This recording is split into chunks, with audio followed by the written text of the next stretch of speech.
Hi. ಇವಾಗ ಲಡ್ಡು ತುಂಬ ದೊಡ್ಡಳಾಗಿದ್ದಾಳೆ. ಅವಳು ಪಾಡಿಗಳು ಆಡ್ತಿರ್ತಾಳೆ, ಯಾರನ್ನೂ ಏನು ಜಾಸ್ತಿ ಕೇಳಲ್ಲ. ನಾನು ಸ್ವಲ್ಪ ರವೆ ಉಂಡೆ ಮಾಡೋಣ ಅಂತ ಒಂದು ಪ್ಯಾನ್ಗೆ ತುಪ್ಪ ಬಿಸಿ ಮಾಡೋಕ್ಕಿಟ್ಟು, ಬಿಸಿ ಆದಮೇಲೆ ಸ್ವಲ್ಪ ದ್ರಾಕ್ಷಿನ ಹುರಿದು ಒಂದು ಬೌಲ್ಗೆ ಶಿಫ್ಟ್ ಮಾಡ್ಕೊಂಡಿದ್ದೀನಿ. ಹಾಗೆ ಒಂದು ಕಪ್ ರವೆನ ತೊಗೊಂಡು ರವೆ ಕೆಂಪಗಾಗೋಷ್ಟು ಹುರ್ಕೊಂಡಾದ್ಮೇಲೆ 1 ಕಪ್ಪಷ್ಟು ಸಕ್ಕರೆನ ಹಾಕ್ಕೊಂಡು ಮಿಕ್ಸ್ ಮಾಡಿದ್ದೀನಿ.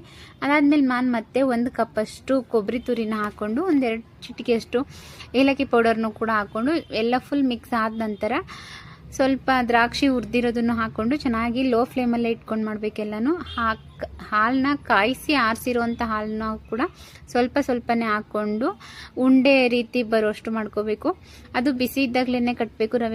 ರವೆ ಉಂಡೆನ ಸ್ವಲ್ಪ ಬೆಚ್ಚಗಿದ್ದಾಗ ಕಟ್ಕೊಂಡ್ರೆ ತುಂಬ ರುಚಿಯಾದ ರವೆ ಉಂಡೆ ರೆಡಿಯಾಗುತ್ತೆ. ಹೊಸ್ದಾಗಿ ಮಾಡೋರು ಕೂಡ ಟ್ರೈ ಮಾಡ್ಬೋದು. ಹಾಗೆ ಅಮ್ಮರು ಕೂಡ ಹೊರಟರು ಇವತ್ತು. ಲಡ್ಡುಗೆ ಹೋಗ್ಲಿಕ್ಕೆ ಒಂಚೂರು ಇಷ್ಟ ಇರಲಿಲ್ಲ, ಬಟ್ ಏನು ಮಾಡೋದು, ಮಕ್ಕಳಿಗೆ ಎಕ್ಸಾಮ್ ಇತ್ತಲ್ಲ, ಸೊ ಕಳಿಸ್ಲೇಬೇಕಾಯ್ತು ಅವಳನ್ನ. ಅಲ್ಲಿ ತುಂಬ ಅಳ್ತಾ ಇದ್ಲು ನಾನು ಹೋಗಲ್ಲ ಅಂತ. ಆದರೂ ಕರ್ಕೊಂಡೋದ್ರು ಅಮ್ಮ. Thank you.